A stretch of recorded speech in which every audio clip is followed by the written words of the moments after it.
All right, we are about to start our one shot revision for the chapter Prospectus and Allotment of Securities. This is chapter number 3 of CA Inter Law और अपन इस chapter को revise करने जा रहे हैं. ठीक है, one shot होगा मतलब अगर आपने एक बार इसको पढ़ लिया है इन केस, तो अगर आप इसे देख लो फाइनल रिवीजन की तरह तो वो काफी काम आएगा. बट माइंड यू, इस रिवीजन को देखने से पहले एक बार आपको हल्का हल्का आइडिया होना चाहिए कि इस चैप्टर में क्या है, तो आपके लिए जो रिवीजन है वो काफी काम आएगा. ठीक है ना?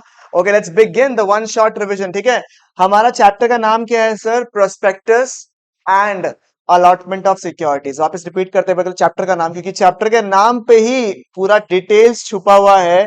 Prospectus and allotment of securities. Sir, कई टाइप के प्रोस्पेक्टस होते हैं. It is like an invitation to an offer जो कंपनी प्रोवाइड करता है टू द वेरियस पार्टीज जो इंटरेस्टेड हो इन बाइंग योर सिक्योरिटीज. तो जो भी इंसान आपकी सिक्योरिटीज परचेज करने की सोच रहे हैं ना, उनको आप एक इनविटेशन देते हो, और उस इनविटेशन का नाम क्या है भैया? उस इनविटेशन का नाम है प्रोस्पेक्टस. उस इनविटेशन का नाम क्या है? Prospectus. Okay, and sir allotment of securities क्या है? सर, प्रोस्पेक्टस कर क्यों रहे हैं कि कई लोग हमारे सिक्योरिटीज को परचेज करें, सब्सक्राइब करें, उनको भी तो हमें एलोकेट करना पड़ेगा ना सिक्योरिटीज. तो ये टॉपिक होगी वो कौन सा? Allotment of securities. तो ये कैसे कैसे होते हैं, क्या क्या सेक्शन नंबर्स रन होता है, सभी के सभी इस चैप्टर में करेंगे हम लोग. सबसे पहले जो हम लोग डिस्कस कर रहे हैं इस कि अगर आप ध्यान दो तो ये चैप्टर जो है दो पार्ट्स में डिवाइडेड है, part 1 and part 2. Part 1 talks about section number 23 से लेके 41. ठीक है, part 1 talks about what? Section number 23 से लेके 41. On the other hand part 2 talks about section number 42. Section number what sir? 42. ठीक है, तो हम लोग सबसे पहले पार्ट 2 कर रहे हैं. अरे वाह, सबसे पहले हम दूसरा पार्ट कर रहे हैं, part number 2, which is what? Section number 42, which is private placement. Sir, ये प्राइवेट प्लेसमेंट क्या होता है? Sir, private placement just like public issue जो होता है ना, वो हम पब्लिक इन जनरल को नहीं देते हैं सिक्योरिटी सब्सक्राइब करने के लिए. हम क्या करते हैं सर? हम अगर स्पेसिफिक ऑफर देते हैं, हम क्या देते हैं? स्पेसिफिक ऑफर अगर देते हैं सिक्योरिटीज खरीदने के लिए टू सर्टेन स्पेसिफाइड पर्सन. यानी कि सर, मैंने खुला खुला सबको मौका नहीं दिया कि आओ मेहरबान कदरदान, मेरे प्यारे प्यारे छोटे छोटे मेहमान, आइए मेरे सिक्योरिटीज को परचेज कर लीजिए. ऐसा नहीं करके हमने क्या किया? हमने भैया स्पेसिफिक ऑफर दे दिया कि भैया मिस्टर एम, मिस्टर एन, हम आपको ऑफर दे रहे हैं, हम आपको स्पेसिफिक ऑफर दे रहे हैं कि अगर आप चाहो तो मेरे सिक्योरिटीज को परचेज कर सकते हो. ठीक है, तो it means what? Specific offer of securities made to the specified person. और उन स्पेसिफाइड पर्संस को हम बोलते हैं एज आइडेंटिफाइड पर्संस. हम लोग क्या बोलते हैं उसे? As identified persons. समझ में आया आपको? क्लियर है बिल्कुल यहां तक? पक्की बात, कोई दिक्कत तकलीफ? ठीक है, कोई इशू तो नहीं है मेरे हिसाब से आप लोग को? ठीक है, जस्ट अ सेकंड, मैं लिंक वगैरह थोड़ा शेयर कर देता हूँ.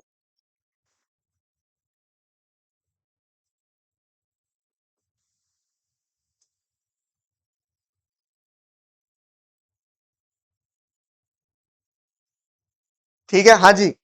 तो ये क्या हो गया sir? It is not like the public issue जो हम लोग सबको देते हैं. अगर हम स्पेसिफिक इंसान को स्पेसिफिक ऑफर दे रहे हैं तो उसे हम क्या कहते हैं? Private placement. सर, समझ में आया? सर, ये प्राइवेट प्लेसमेंट जो है वो आइडेंटिफाई कौन करता है? Sir, it has to be identified by the board of directors. ठीक है, by the board of directors. But sir, खाली बोर्ड ने डिसाइड कर लिया कि आइडेंटिफाइड पर्सन है और इनको प्राइवेट प्लेसमेंट दे दो तो भी वो अनफेयर है. ठीक है, तो हमें जनता जनार्दन, ठीक है, जनता जनार्दन यानी कि कंपनी के जो शेयर होल्डर्स है उनका अप्रूवल तो चाहिए.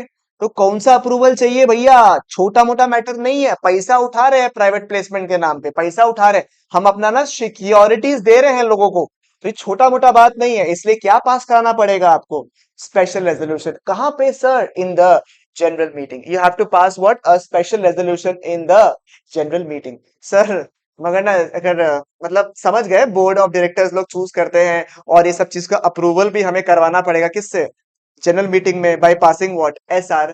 बट सर, अगर मतलब बिना एसआर के काम कर लिए तो हो जाएगा क्या? नहीं नहीं नहीं, अगर एसआर आपने नहीं किया ना, इनका जो कॉपी ऑफ रेजोल्यूशन है ना, उसको तो पास करना ही पड़ेगा बिना, before the issue of PP. यानी कि प्राइवेट प्लेसमेंट करने से पहले जो है एसआर का कॉपी जो है वो अटैच होना पड़ेगा. सर ऐसा कुछ तो उपाय दीजिए जिसमें अगर हम लोग एसआर पास नहीं किए तो भी एक बार के लिए काम चल जाए। ठीक है, ठीक है, ऐसा ऑप्शन चाहिए आपको। उसके लिए ना कुछ स्पेसिफिक कंडीशन है जो फुलफिल करना पड़ता है तभी होगा। देखो, कभी कभी जो बोर्ड रेजोल्यूशन है ना, बोर्ड रेजोल्यूशन, ठीक है, बोर्ड रेजोल्यूशन किसमें होता है? बोर्ड मीटिंग में। तो बोर्ड रेजोल्यूशन जो है वो कभी कभी एडिक्वेट होता है, कभी कभी काफी होता है in the case of non convertible debentures. मतलब अगर कंपनी जो है वो नॉन कन्वर्टेबल डिबेंचर्स इशू कर रही है to specific group of people, उस केस में board resolution is completely allowed. But sir इसमें भी कंडीशन है। देखो, नॉर्मल बता रहा हूं, प्राइवेट प्लेसमेंट करने के लिए बोर्ड का अप्रूवल तो चाहिए, साथ साथ में आपको क्या, अरे बताओ क्या पास कराना पड़ेगा? SR in GM. क्या पास कराना पड़ेगा आपको? SR in GM. But sir कभी कभार ना कुछ सिचुएशन में बोर्ड रेजोल्यूशन पास करने से भी काम चल जाता है। कब सर? जब इन the case of non convertible debentures हो। कब? On the case of non convertible debentures हो, वो भी sir if the proposed amount जो आप इशू करवाने वाले हो उसकी जो प्रपोज्ड अमाउंट है is less then paid up share capital plus free reserve plus securities premium. ठीक है, मतलब जो नॉन कन्वर्टेबल डिबेंचर्स जो आप बाजार में देने जा रहे हो, बाजार में देने जा रहे हो, बाजार वाला क्या है? Public issue. जो स्पेसिफाइड इंसान को दे रहे हो उसकी जो प्रपोज्ड अमाउंट है, if it is less than equal to paid up share capital plus free reserve plus securities premium, तो उस केस में स्पेशल रेजोल्यूशन नहीं पास करके बोर्ड रेजोल्यूशन से भी काम चलने वाला है। उसके अलावा सर अगर आप नॉन कन्वर्टेबल डिबेंचर्स के अलावा कुछ हुआ तो सभी केसेस में आपको स्पेशल रेजोल्यूशन पास कराना पड़ेगा। सर अगर ये प्रपोज अमाउंट से ज्यादा हुआ तो नॉन कन्वर्टेबल डिबेंचर्स ही है, नॉन कन्वर्टेबल डिबेंचर्स ही है, बट ये प्रपोज अमाउंट से ज्यादा है, तो इन दैट केस क्या करना पड़ेगा आपको सर? तो आपको एक प्रीवियस एसआर पास करना पड़ेगा 1 साल के अंदर, जो कि पूरा साल काम करता है। ठीक है, तो private placement is given to specific group of person. ठीक है, जिसको हम लोग प्यार से आइडेंटिफाइड पर्सन भी बोलते हैं। ये कौन डिसाइड करता है? बोर्ड डिसाइड करता है। बोर्ड रेजोल्यूशन के बाद एक अप्रूवल लेना पड़ता है by passing what? SR in GM. But कभी कभी बीआर काम आता है in the case of non convertible debentures. कब कब काम आएगा? खाली जब का proposed amount is less than equal to paid up share capital plus free reserves plus securities premium. जी सर, समझ में आ गया बढ़िया से, है ना सर? तो कुछ तो लिमिट होगा ना, कितने लोगों को हम लोग प्राइवेट प्लेसमेंट प्रोवाइड कर सकते हैं? कुछ तो लिमिट दीजिए। हाँ sir, maximum number of offers, private placement का जो ऑफर्स है वो आप 1 साल में जो दे सकते हो वो है 200। वैसे तो आपके एक्ट में 50 लिखा हुआ है, रूल्स में 200 लिखा हुआ है। हम किसको फॉलो करेंगे? हम 200 को फॉलो करेंगे। 200 सर, 200 से ऊपर अगर दिया तो अरे वो काहे का प्राइवेट प्लेसमेंट जो 200 से ऊपर हो जाए उसको आप प्राइवेट प्लेसमेंट बोल के उसका अपमान मत करो, ये आपका पब्लिक इशू ही है। तो if it is made to more than 200% it will be deemed to be. Sir वो पब्लिक इशू हो नहीं रहा है, पर हम उसे मान लेंगे कि वो क्या है? एक पब्लिक इशू है। तो if the private placement is made for more than 200%, तो हम उसे क्या मानेंगे? हम उसे मानेंगे एज पब्लिक इशू। समझ में आया? उसे हम मानेंगे एज पब्लिक इशू। सर ये 200 का आपको याद है हमने लास्ट टाइम जो लिमिट पढ़ा था ना सर, प्राइवेट कंपनी में पढ़े थे 2 क्लॉज 68 में। सर जो लिमिट था ना 200 का, उसमें भी लिमिट था 200 का। और वो 200 का जो लिमिट था सर, उसमें मेरा कुछ कुछ एक्सेप्शंस था। तो वैसे क्या प्राइवेट प्लेसमेंट में भी कुछ कुछ एक्सेप्शंस है क्या? The answer is what? Yes sir. जो ऑनलाइन कर रहे हैं वो लोग ऐसे ऐसे चुपचाप ऐसे बैठ के ना देखे, ऐसे टेलीविजन शो चल रहा है आपका, ऐसे मजा आ रहा होगा जीवन में, आपको आनंद आ रहा होगा, ऐसे खुश होते रहिए जीवन में, स्ट्रेट सीधा बैठ के, लेटिएगा मत। लेट लेट के किया ना तो फिर मुश्किल है। ठीक है, तो इसे क्या पार्टिसिपेट कर रहे का, अगर आप वीडियो कभी भी देख रहे हो, अभी देख रहे हो, बाद में देख रहे हो, पार्टिसिपेट करो तो क्या मजा आता है उसमें। ठीक है, तो ये 200 का जो काउंटिंग है ना भैया, ये जो 200 का काउंटिंग है इसमें क्या क्या आपका नहीं आता है? ठीक है, इसमें 200 का काउंटिंग में क्या क्या नहीं आता है? सबसे पहले सर इसमें एम्प्लॉयज नहीं आते हैं। इसमें कौन नहीं आते हैं? एम्प्लॉयज नहीं आते। Yes sir. ठीक है, और सर कौन नहीं आता है? क्यूआईबीज नहीं आते। क्यूआईबीज म्हणजे क्वालिफाइड इंस्टीट्यूशनल बायर्स। अगली बार इतना नहीं रुकेंगे। क्वालिफाइड इंस्टीट्यूशनल बायर्स सर ये कैसे हो गए? बड़े बड़े म्यूचुअल फंड्स कंपनीज हो गए, बैंक्स हो गए, इंश्योरेंस कंपनी हो गए, इन सबको हम 200 के लिमिट में काउंट नहीं करते सर। इसके अलावा और कौन है? वेंचर कैपिटलिस्ट को हम 200 के काउंट में नहीं रखते हैं सर। और एनबीएफसी को हम लोग नहीं करते हैं सर। और हाउसिंग फाइनेंस कंपनीज अगर आपने सुना होगा तो उनको भी हम 200 के काउंटिंग में नहीं रखते। ठीक है सर, समझ में आया सर?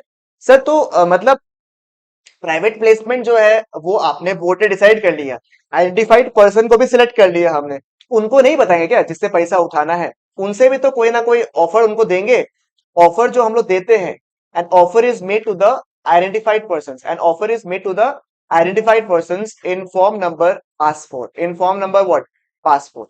ठीक है, जो ऑफर है वो हम देते हैं ना टू द आइडेंटिफाइड पर्सन, वो कौन से में होता है, in passport, in form number what, passport.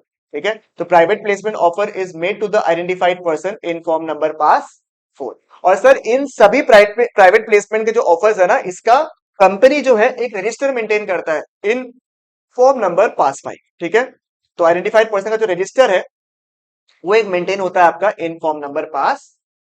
ठीक है, आई होप यहां तक आपको पूरा पेज क्लियर हो गया होगा। ठीक है सर, कुछ कुछ ना लिमिटेशंस भी है पास में। ठीक है, कुछ कुछ लिमिटेशंस है प्राइवेट प्लेसमेंट का, कुछ कुछ लिमिटेड, मैंने पास बोल दिया, प्राइवेट प्लेसमेंट का कुछ कुछ लिमिटेशंस है जो कि अलाउड नहीं है। लिमिटेशंस एज इन ये नहीं बोल रहा हूँ कि क्या कमियां है, इट इज जस्ट कि कुछ कुछ चीजें अलाउड नहीं है। क्या क्या चीज अलाउड नहीं है, स्पेसिफिकली नो, कुछ चीजें नो है, अलाउड नहीं है। कि सर कैश अलाउड नहीं है प्राइवेट प्लेसमेंट का, जब हम पैसा उठा रहे हैं तो कैश में उठाना पॉसिबल नहीं है। It has to be through what, banking channels, it has to, it must be through what, banking channels, banking channels का ही होना पड़ेगा। बैंकिंग चैनल्स के अलावा किसी से चलेगा नहीं सर, रोकड़ा ना, सिर्फ और सिर्फ बैंकिंग चैनल्स। क्योंकि सर ये पब्लिक इशू नहीं है तो एडवर्टीजमेंट भी अलाउड नहीं है, एडवर्टीजमेंट भी अलाउड नहीं है। और रिनाउंसिएशन, ट्रांसफर करना अलाउड नहीं है, रिनाउंसिएशन या फिर ट्रांसफर करना अलाउड नहीं है। ठीक है, तो कुछ ऐसा ना लिमिट्स दिया हुआ है आपको, कुछ कुछ ऐसे बताया गया है कि भैया अगर आप पीपी कर रहे हो, प्राइवेट प्लेसमेंट कर रहे हो, तो ये कुछ चीजें अलाउड नहीं है। CAR, कार अलाउड नहीं है, सी म्हणजे कैश अलाउड नहीं है, ए म्हणजे एडवर्टीजमेंट अलाउड नहीं है, और आर म्हणजे रिनाउंसिएशन अलाउड नहीं है। ठीक है, अब अगर प्राइवेट प्लेसमेंट सोचो, हमने हमारे पास में आइडेंटिफाइड पर्सन हमने सिलेक्ट कर लिया, हमको प्राइवेट प्लेसमेंट के तहत we have to allot the securities, but before उनके अलॉटमेंट के ही हम दूसरा पीपी शुरू कर दें, तो क्या वो अलाउड है? The answer is what, no.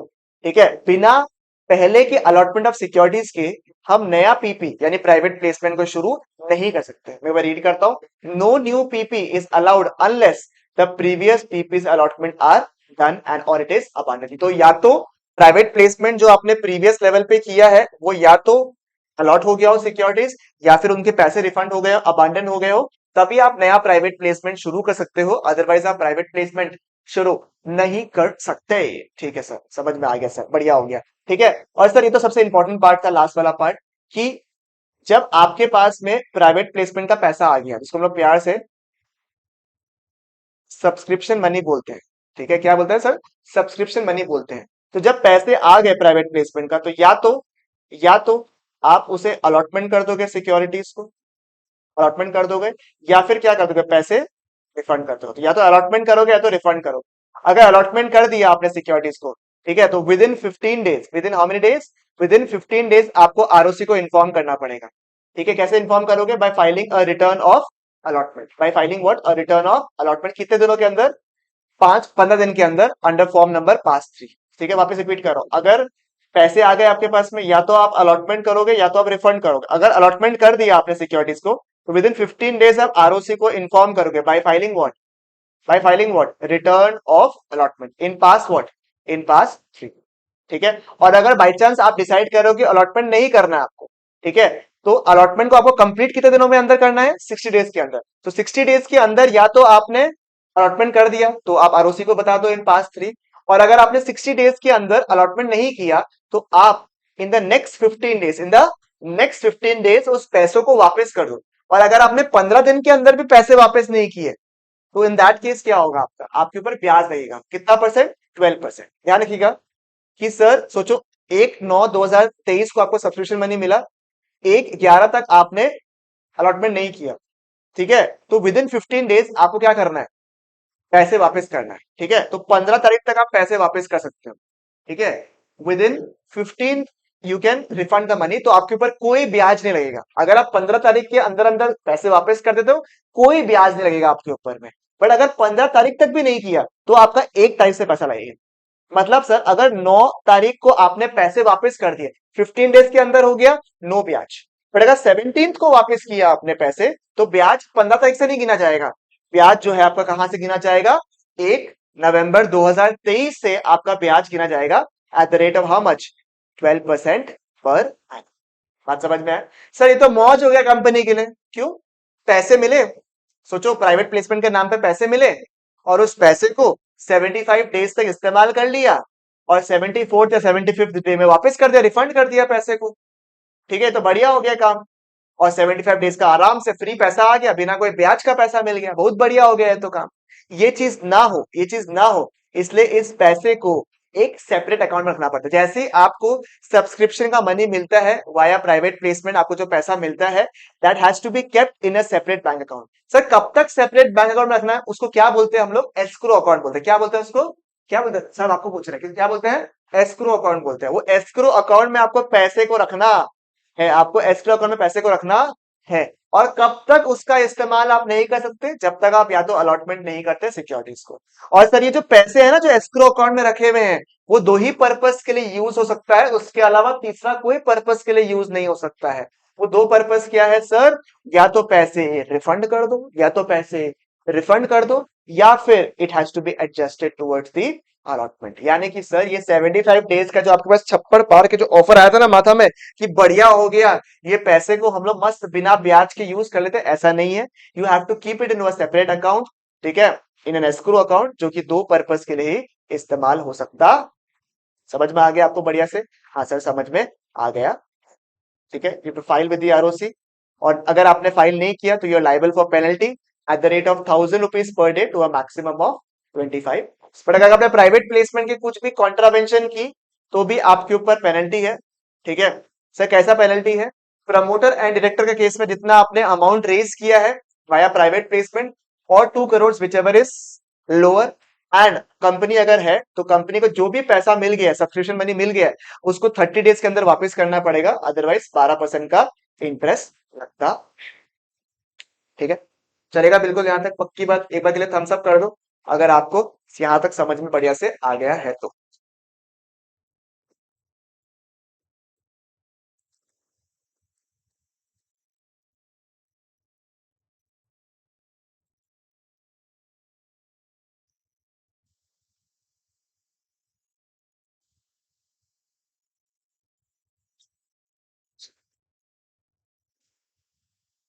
ठीक है, ओके सर, आपको याद है हम लोग ना आइडेंटिफाइड पर्सन को ना ऑफर देते हैं प्राइवेट प्लेसमेंट का, जो हमने पढ़ा था अभी। ठीक है, हाँ हाँ हाँ सर, वही वही वही। उसमें जो आपका प्राइवेट प्लेसमेंट का जो आप एप्लीकेशन ऑफर दे रहे हो, लेटर दे रहे हो, उसमें क्या क्या होता है? It is issued under pass 4। जो एप्लीकेशन फॉर्म होता है it is issued under pass 4। Form number क्या है? पास 4। सीरियल नंबर होना पड़ेगा। एड्रेस स्पेसिफिक होना पड़ेगा जिससे आपको प्राइवेट प्लेसमेंट करवाने, जिससे आपको पैसे मिलने via private placement. It can be in writing, it can B electronically. ठीक है, और it can B what's it will be sent with in 13 days, 30 days of recording the name. ठीक है, मैं 30 डेज, जैसे आपने नाम रिकॉर्ड कर लिया ना रजिस्टर में, उसके 30 दिनों के अंदर आपको भेजना पड़ेगा। कोई और इंसान जो है आपके बिहाफ में अप्लाई नहीं कर सकता है। मतलब जिसको प्राइवेट प्लेसमेंट का ऑफर मिला है, जिसको एप्लीकेशन लेटर मिला है, ठीक है, वही सिर्फ अप्लाई कर सकता है, बाकी और भी कोई अप्लाई नहीं कर सकता है। अगर किसी और ने अप्लाई किया आपके बिहाफ में तो उसे हम क्या मानेंगे? इनवैलिड। ठीक है, और सर जब आप एक्सेप्ट कर रहे हो तो आपको पे करना पड़ेगा सब्सक्रिप्शन मनी, राइट? जब आप प्राइवेट प्लेसमेंट एक्सेप्ट कर रहे हो तो यू हैव टू पे what? A subscription money. Subscription money भी उसी के अकाउंट से होगा जिसके नाम पे ऑफर आया है। और अगर जॉइंट होल्डर्स है तो जिसका भी नाम पहले अपियर कर रहा है इन दी अकाउंट, उसको उसके अकाउंट से, उसके बैंक अकाउंट से आपको पे करना पड़े। ठीक है, this was all about private placement. अगर मैं प्राइवेट प्लेसमेंट को एक बार के लिए, आप लोग सभी तो मेरे साथ में एक बार के लिए, ठीक है, आप लोग भी यही करेगा। अगर आप सामने अभी देख रहे हो ना, तो सबसे पहले आप क्या करो? अपने आंखों को बंद कर लो ऐसे। ठीक है, और फिर प्राइवेट प्लेसमेंट का सेक्शन नंबर आपको दिख रहा है 42। ठीक है, अभी आपको चार्ट को विजुअलाइज करना है अपने आंखों के सामने। ठीक है सर, कैसे? सबसे पहले सर क्या, it is a specific offer. Private placement under section 42 is a specific offer made to certain specified person, जिसको हम लोग प्रायर से क्या बोलते हैं? Private placement. इसका अप्रूवल जो फाइंड आउट करना है आइडेंटिफाइड पर्सन को, कौन करता है? कौन करता है? बोर्ड ऑफ डायरेक्टर्स करता है। ठीक है, बस बोर्ड ऑफ डायरेक्टर से काम चलने वाला नहीं है, साथ साथ में हमें क्या करना पड़ेगा? स्पेशल रेजोल्यूशन पास कराना पड़ेगा in a general meeting. But if it is in the case of if it is in the case of non convertible debentures, उस केस में अगर proposed amount is less than equal to paid up share capital plus free reserves plus securities premium, उस case में आपको special resolution का पास करने का कोई रिक्वायरमेंट नहीं है, बोर्ड रेजोल्यूशन से भी आपका काम चलने वाला है। बट उससे ज्यादा होगा तो at least one previous special resolution has to be passed for the entire year. The maximum number of private placement which can be made in a year is 200. उससे ज्यादा हुआ तो it will be deemed to be a public issue. ठीक है, ये 200 के limit में कौन नहीं गिना जाएगा? एम्प्लॉइज नहीं गिना जाएगा, क्यूआईबीज नहीं गिना जाएगा, यानी कि एंजल एंजल इन्वेस्टर्स हो गए, आपके वेंचर कैपिटलिस्ट हो गए, म्यूचुअल फंड कंपनीज हो गए, ये सब काउंट किया जाता नहीं है। प्राइवेट प्लेसमेंट जो देते हैं आप आइडेंटिफाइड पर्सन को, वो होता है form number passport, serial number होना चाहिए, एड्रेस स्पेसिफिक होना चाहिए जिस इंसान को आप भेजने वाले हो, और पैसे जो है, पैसे पेमेंट जो है वो भी उनसे ही मिलेंगे, सब्सक्रिप्शन मनी जो है वो भी उनसे ही मिलेगा, और वो एप्लीकेशन फॉर्म भी उनसे ही मिलना पड़ेगा, अदरवाइज उसे हम इनवैलिड माना जाएगा। ठीक है, इन सभी का रजिस्टर मेंटेन किया जाता है under form number PAS 5। What are the three nos? Sir number 1, cash allowed नहीं है, स्पेसिफिक बैंकिंग चैनल के थ्रू ही अलाउड है। नंबर 2, एडवर्टीजमेंट अलाउड नहीं है। नंबर 3, रिनाउंसिएशन के ट्रांसफर अलाउड नहीं है। वो तो हमने अभी देख ही लिया कि ट्रांसफर आप कर नहीं सकते, कोई आपके बिहाफ में अप्लाई नहीं कर सकता है। बिना पुराना प्राइवेट प्लेसमेंट को या तो पूरा होने से पहले या फिर अबांडन करने से पहले आप नया प्राइवेट प्लेसमेंट को अलाउ नहीं कर सकते हो। तो जब भी आपको प्राइवेट प्लेसमेंट का पैसा मिलता है, सब्सक्रिप्शन मनी मिलता है, तो विद इन 60 डेज आपको जो है अलॉटमेंट करना पड़ेगा। अगर आपने अलॉटमेंट कर दिया है तो you have to file a return of allotment with ROC, ठीक है, विद इन 15 डेज। और अगर आपने नहीं किया तो आपके ऊपर पेनल्टी लगेगा, ठीक है, of 1000 rupees per day to a maximum of rupees 25 lakh पर 25 लाख। और अगर आपने 60 डेज के अंदर अलॉटमेंट नहीं किया तो इन दैट केस आपको 15 दिन के अंदर पैसे को वापस करना पड़ेगा, ठीक है। और अगर आपने उसे नहीं किया तो फ्रॉम द 60th डे आपके ऊपर क्या लगेगा? 12% के हिसाब से ब्याज लगेगा। सर और क्या है सर इसमें? सर और इसमें यह है कि जो आपको पैसे मिलते हैं ना, वो भी आप स्पेसिफिक अकाउंट में रखते हो सब्सक्रिप्शन मनी में। ऐसा नहीं कि आप कहीं और इन्वेस्ट करके कोई बिजनेस में यूज कर ले, ये अलाउड नहीं है। You have to keep the amount in a separate account, इसको हम लोग प्यार से एस्क्रो अकाउंट भी बोलते हैं, which can be utilize for two purposes, यानी कि रिफंड पर्पस के लिए यूज हो सकता है, या फिर it can B adjusted towards the allotment, और पेनल्टी लगता है, ये आप लोग पढ़ सकते हो। इतना करने से मेरे हिसाब से काम हो जाएगा। बस खाली यही है कि कंपनीज अगर है, और कंपनीज इन जनरल जो है उनको ऐसे इशू करना अलाउड नहीं है, मतलब they can not be inviting subscription to the securities, ठीक है, चाहे वो 42 के तहत हो चाहे पहले के तहत हो। वो अगर आपके नेबरिंग, मतलब अगर ऐसा कोई कंपनी है जो कि आपके बॉर्डर्स को शेयर करे, जैसे चाइना का हो गया, श्रीलंका का हो गया, ये कुछ कंपनीज है जो इंडियन बॉर्डर शेयर कर रहे हैं, उनको क्या है, अगर इनवाइट करना है पब्लिक को to subscribe to it securities, in that case उनको फेमा से, ठीक है, अप्रूवल लेना पड़ेगा। They have to get an approval from the FEMA rules. ये रिसेंट आपके रूल्स में था, 2022 के रूल्स में आपके थे, तो ये मैंने आपके साथ में कवर कर दिए। उसके साथ में आपका प्राइवेट प्लेसमेंट समाप्त हो चुका है, ठीक है। प्राइवेट प्लेसमेंट जो है मैंने जैसे करवाया आपको, एक बार के लिए मेरे हिसाब से आपका दिमाग में सेट हो गया होगा। चलिए आप लोग एक काम कीजिए, 30 सेकंड्स लीजिए, 30 सेकंड्स के अंदर एक बार के लिए आपके पास अगर कॉपी है, नोट्स है, तो उसको निकाल के एक बार जो है देख लेने का प्राइवेट प्लेसमेंट, ताकि आप दिमाग में एकदम मस्त सेट कर लो उसको। Take up 30 seconds and complete this part.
ठीक है, okay, let's begin.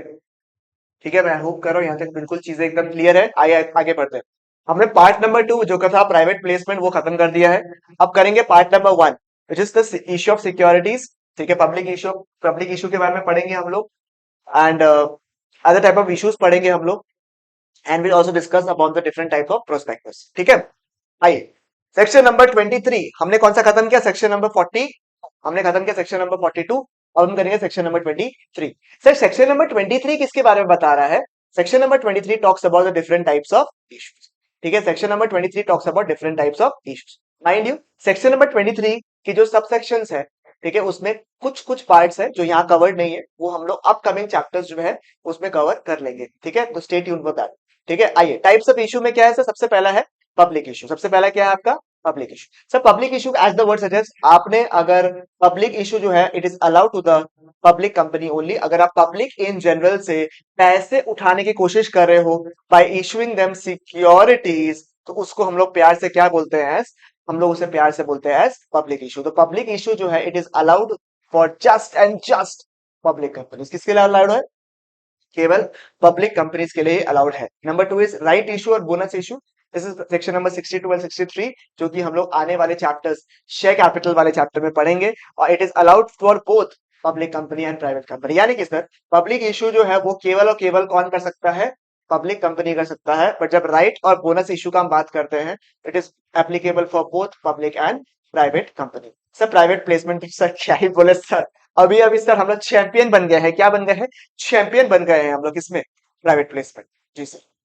Public issue जो है वो है आपका 3 टाइप का। Number 1 is initial public offer, number 2 is FPO, number 3 is OFS. Sir F IPO stands for initial public offer, FPO stands for further public offer या फिर fellow on public offer, and OFS stands for offer for cell. क्या है sir? Initial public offer से पहला पहला प्यारी है अगर हुआ है सर, मतलब पहला पहला मतलब पहली बार अगर कंपनी पब्लिक को सिक्योरिटीज इशू कर रहा है, in that case it is known as initial public offer. It is known as what? Initial public offer. Number 2 क्या है sir? Follow on. Sir follow on sir प्यार एक बार थोड़ी ना होता, बार बार होता है। अगर इसको बस समझाने वाले कॉन्सेप्ट के हिसाब से बता रहा हूं, ठीक है ना, ऐसे दिल पे ना लेने का। ठीक है, जो दूसरी बार हुआ, तीसरी बार हुआ क्या पब्लिक इशू, उसे हम लोग क्या बोलते हैं? फेलो ऑन या फिर फर्दर पब्लिक इशू। तो that means if the securities are offered to the public subsequently. ठीक है, सब्सिक्वेंटली मतलब बार बार बार बार बार बार। पहली पहली बार हुआ initial public offer, fellow on public offer. Sir और कभी कभी क्या होता है, स्पेसिफिक शेयर्स होते हैं प्रमोटर्स के एंड बड़े बड़े इन्वेस्टर्स के, जो कि वो ऑफर करते हैं पब्लिक को। मतलब कि जो बड़े बड़े कंपनी के प्रमोटर्स है, इन्वेस्टर्स है, वो अपने शेयर्स को लिक्विडेट करना चाहते हैं, वो अपने शेयर्स को देना चाहते हैं और बदले में पैसे उठाना चाहते हैं, राइट? तो वो क्या करते हैं कंपनी के बिहाफ में, मतलब कंपनी के थ्रू, ठीक है, कंपनी के थ्रू पब्लिक को अपने शेयर्स देते हैं। कौन से शेयर्स है? स्पेसिफिकली किसके शेयर्स है? प्रमोटर्स के, बड़े बड़े इन्वेस्टर्स के शेयर्स है, ये पब्लिक को देना चाहते हैं। वो पब्लिक इन सिक्योरिटीज को परचेज करते हैं, और जो भी पैसे मिले हैं वो after deducting a transaction cost, transmission cost of the company, जो भी उनको ये इशू करने का जो भी कॉस्ट लगा, सॉरी, उसको काटने के बाद में ये पैसे वो इन्वेस्टर्स को वापस कर देते हैं। इसे बोलते हैं हम ऑफर फॉर सेल। तो ये स्पेसिफिक चीज हो गया जो promoter and other big investors जो है वो उनके शेयर्स अगर कंपनी बेचती है। ठीक है, सेक्शन नंबर 24 सर क्या है? Power of saving. ठीक है, सेक्शन नंबर 23 यहीं तक था सर। हाँ सर, ठीक है, सेक्शन नंबर 24 में क्या है sir? Power of saving. Sir SEBI ज्यादा पावरफुल या कंपनीज एक्ट ज्यादा पावरफुल? सेबी ज्यादा पावरफुल या कंपनीज एक्ट ज्यादा पावरफुल? तो ये आंसर इज सर, ठीक है, एनी डे कंपनीज एक्ट जो है, ऐसा मतलब कंपैरिजन नहीं हो सकता है, बट हम लोग ज्यादातर फॉलो किसको करते हैं? कंपनीज एक्ट को फॉलो करते हैं। तो सर अगर हमें पूरा टॉपिक को डिसाइड करूँ ना, तो 2 पार्ट में डिवाइड कर सकता हूँ, listed company, unlisted company. Listed company, unlisted company. Sir थोड़ा सा और ब्रॉड कर दो, लिस्टेड कंपनी या फिर companies who are applying for listing, who have applied for listing. Listed company या फिर applied for listing. And number 2 क्या है आपका? Unlisted company. नंबर 2 क्या है आपका? Unlisted company. तो if you are a listed company and you are applied for listing, उस केस में आपको दो मैटर्स में कितने मैटर्स में? दो मैटर्स में आपको सेबी को फॉलो करना है, ठीक है ना। उसके अलावा बाकी केस में किसको फॉलो करने का? कंपनीज एक्ट को फॉलो करने का, सीजी को फॉलो करने का, ट्राइब्यूनल को फॉलो करने का, बाकी को बाकी में फॉलो करने का। 2 मैटर्स में, 2 मैटर, अपना लैंग्वेज, मैटर मैटर में 2 मैटर में अपने को सेबी को फॉलो करना है। कौन सा? नंबर वन, अगर issue and transfer of securities है, मतलब सिक्योरिटीज का इशू ट्रांसफर अगर करने का है तो उस केस में किसको फॉलो करने का है? सेबी को फॉलो करने का। Number two, non payment of dividend, non payment of dividend का केस में भी किसको फॉलो करना? सेबी को। बाकी कंपनी बोलता है अपन लोग को कोई सेबी टेबी फॉलो नहीं करने का, अपने को companies act rules and other matters को फॉलो करना है। तो it is only applicable for listed company and companies applying for listing, उनको ये सब फॉलो करना है, सेबी को, ठीक है ना। बाकी को तो फॉलो भी करने की रिक्वायरमेंट नहीं है। समझ में आया क्या? भारी एकदम। Section number 23 done, 24 done. Next sir, भारी पढ़ने वाला, भारी। सर चैप्टर का नाम क्या था? प्रोस्पेक्टस। अभी तक सर प्रोस्पेक्टस ही नहीं पढ़ा, कितना देरी हो गया सर? सर 30 मिनट हो गया है, 30 मिनट हो गया है, बट अभी तक प्रोस्पेक्टस ही नहीं पढ़ा। पढ़ा दो यार, प्रोस्पेक्टस क्या है? Sir prospectus is a written application to the public. Prospectus is a written application, written invitation to the public, ठीक है, ताकि आप जो है कंपनीज के सुटेबल सिक्योरिटीज को परचेज कर सके। ठीक है, कैटलॉग टाइप का है, कैटलॉग टाइप का है। इस कैटलॉग में से आप सिलेक्ट कर लो कौन से कैटलॉग का सामान आपको लेना है, कौन सा सामान आपको लेना है। Prospectus is like a catalogue of the securities of the company, और आपको मौका दे रहा है कि आप चाहो तो इन सिक्योरिटीज को परचेज कर सकते हो। तो prospectus is a written invitation to the public to subscribe to the securities of the company. The prospectus is what? The written invitation. It is a written invitation to the public to subscribe to the securities of the company. It is a written invitation. It is a written invitation to the public to subscribe to the what? Securities of the company. एक invitation to an offer है जो public को देते हैं ताकि public जो है companies के सिक्योरिटीज को परचेज कर सके। There are different kinds of prospectus, namely we have abridged prospectus, we have shelf prospectus, we have red herring prospectus, and we have deemed prospectus. Abridged prospectus, shelf prospectus, red herring prospectus, and ठीक है deemed prospectus, में spelling गलत है, ठीक है, red herring prospectus and deemed prospectus. Abridged prospectus is defined under section 23. 23 में तो issue पढ़े थे, नहीं नहीं 33, ठीक है, section number 33। Average prospectus is defined under section 33। Sir क्या होता है? नॉर्मली जो प्रोस्पेक्टस होता है ना वो काफी बल्कि सा डॉक्यूमेंट होता है, ठीक है, इट इज अ वेरी बल्कि डॉक्यूमेंट, ठीक है, उसमें कई सारे 300 400 500 पन्ने के डॉक्यूमेंट्स हैं। अब सबके लिए पॉसिबल नहीं है कि वो पूरे के पूरे प्रोस्पेक्टस को पढ़े, एनालाइज करें और फिर इन्वेस्ट। अगर मेरे तरह छोटे मोटे इन्वेस्टर्स है जो 15-20 लाख रुपए 10 लाख रुपए लगाने वाला है, उसके केस में सर इतना लंबा चौड़ा पढ़ो, इतना मेरे पास टाइम ही नहीं है बॉस, इतना पॉसिबल ही नहीं है मेरे लिए पढ़ने के लिए। सर क्यों ना मेरे पास एक कंडेंस्ड फॉर्म में डॉक्यूमेंट होता जो कि हमको जितने भी कंपनी के इंपॉर्टेंट इंपॉर्टेंट मैटर्स होते उसको समराइज मैनर में एक छोटे से कंटेंट में मुझे दे देते हैं।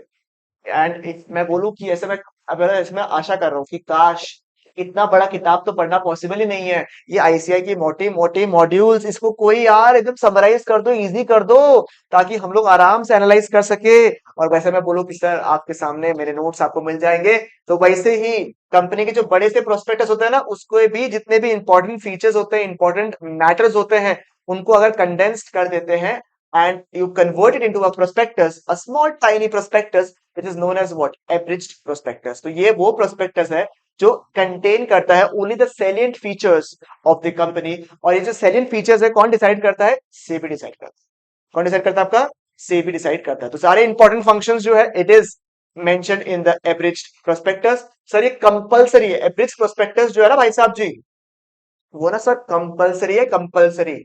हर कंपनी को एवरेज प्रोस्पेक्टस जो है वो अटैच करना पड़ेगा विद द एप्लीकेशन। और साथ ही साथ ना ये जो एवरेज प्रोस्पेक्टस दिख रहा है आपको मेरे हाथ में, इसका सीरियल नंबर और एप्लीकेशन का सीरियल नंबर बिल्कुल क्या होना पड़ेगा?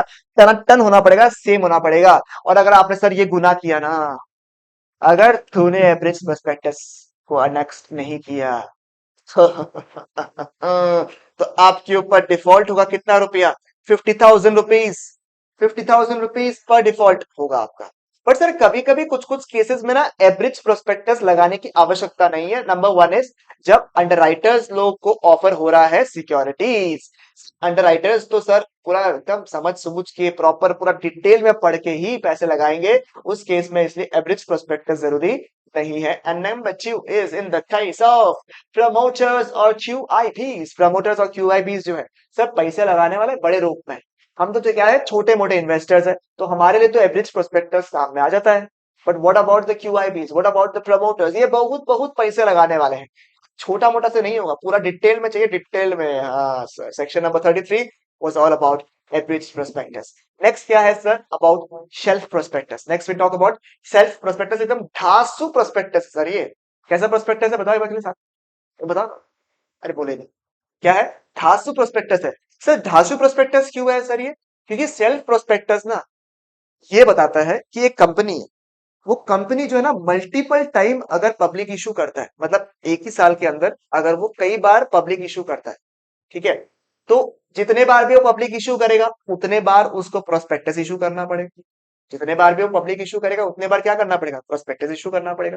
तो ये प्रॉब्लम ना हो, इसको सॉल्व करने के लिए कौन आया मसीहा के नाम पे, शेल्फ प्रोस्पेक्टस। शेल्फ प्रोस्पेक्टस बोलता है कि सर जितने भी सिक्योरिटीज आप पूरे साल में करने वाले हो ना इशू, ठीक है, जितना भी सिक्योरिटीज आप इशू करने वाले हो, जितना भी प्रपोज्ड पब्लिक इशू है, it contains what, the details of the proposed public issue which a company is about to do it in the next 1 year. मतलब एक साल के अंदर जितना भी प्रपोज्ड इश्यूज आप करने वाले हो, उन सब का डिटेल मेंशन किया हुआ रहता है in the shelf prospectus. Where, in the shelf prospectus. और इसका प्रॉपर लैंग्वेज क्या है, shelf prospectus is a prospectus containing the details of the securities to be issued in tranches. अगर पार्ट पार्ट में over the period of time में अगर आप issue कर रहे हो, बार बार अगर आपको प्रोस्पेक्टस इशू नहीं करना है, तो उस केस में आप इशू करते हो क्या, शेल्फ प्रोस्पेक्टस। क्योंकि एक बार जो प्रोस्पेक्टस, कौन सा, शेल्फ प्रोस्पेक्टस इशू हो गया, तो आप जितने बार भी पब्लिक इशू करोगे और उस पब्लिक इशू के बारे में मेंशन है अगर कहां पे, शेल्फ प्रोस्पेक्टस में, तो आपको बार बार जो है प्रोस्पेक्टस इशू करने की रिक्वायरमेंट नहीं है। बट ये सब कुछ आप कैसे कर सकते हो, with approval of the SEBI ही आप कर सकते हो। समझ में आया आपको, चलेगा। सर कितने मैटर्स तक डिस्कस कर सकते हो, एक साल के मैटर्स तक डिस्कस कर सकते हो, ठीक है। बट सर सोचिए अगर बाई चांस हमने 3-4 प्रोस्पेक्टस के डिटेल्स मेंशन किया था, बट उसमें ना कुछ कुछ चेंजेस आ गए, कुछ इंपॉर्टेंट चीजें आ गई जो मेंशन करना जरूरी है, ठीक है, तो उस केस में हम लोग क्या करेंगे, ठीक है। वो प्रोस्पेक्टस तो आपने इशू कर दिया था, उस इशू के रिगार्ड्स में there are important things which has to be discussed. उस केस में हम लोग क्या करेंगे, आप मुझे बताइए। सर उस केस में we have to submit an information memorandum. We have to submit what, an information memorandum in form number what, PAS two, ठीक है। You have to submit an information memorandum, it's like an attachment, ठीक है, information memorandum under PAS two, in form number PAS two the ROC within 30 days prior to the subsequent issue. जब भी आप issue करने वाले हो, जब भी आप इशू करने वाले, एग्जाम्पल सोचो आपने एक 1 अप्रैल 2024 में शेल्फ प्रोस्पेक्टस इशू किया, आपने शेयर जो है सिक्योरिटीज इशू कर दिया बाजार में।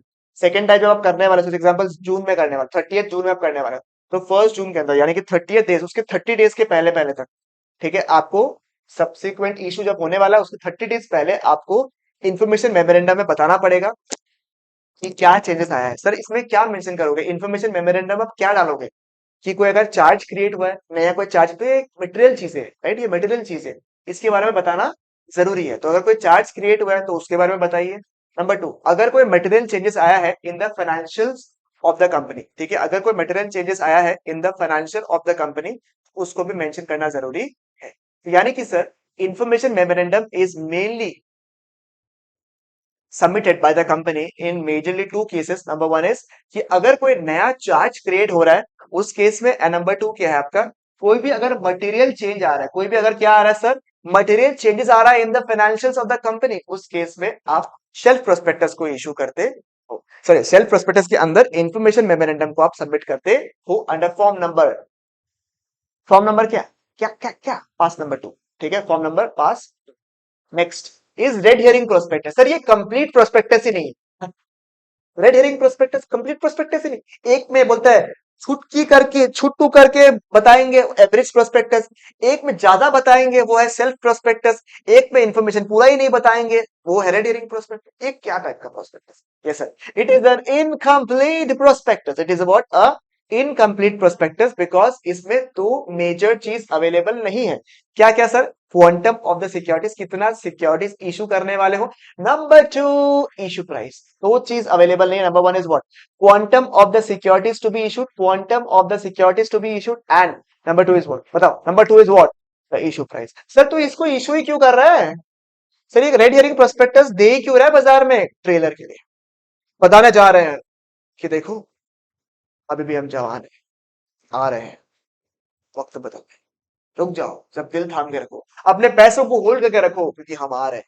तो इस टाइप का कुछ ट्रेलर देने के लिए we have the red herring prospectus, we have the what, red herring prospectus. ठीक है सर, बट ये रेड हेरिंग प्रोस्पेक्टस काफी काफी ट्रिकी है। तो रेड हेरिंग प्रोस्पेक्टस का जो कॉपी है ना, it has to be submitted to the ROC at least 3 days पहले of the opening of the subscription. जैसे आप पैसे उठाने वाले हो, उसके 3 दिन पहले जो है आप उसकी कॉपी किसको दोगे, आरओसी को दोगे। सर अगर बाय चांस ना, क्योंकि ये तो इनकम्प्लीट प्रोस्पेक्टस है, तो सोचो अगर कोई वेरिएशन रहा तो क्या आपको मेंशन करना पड़ेगा? Yes sir, in the main prospectus you have to highlight कि ऐसा कुछ वेरिएशन है from the red herring prospectus. और अगर आपने उस वेरिएशन को नहीं बताया तो you will be liable under fraud, you will be liable under fraud under section what, number section what, 447। ठीक है, तो आपको फ्रॉड माना जाएगा।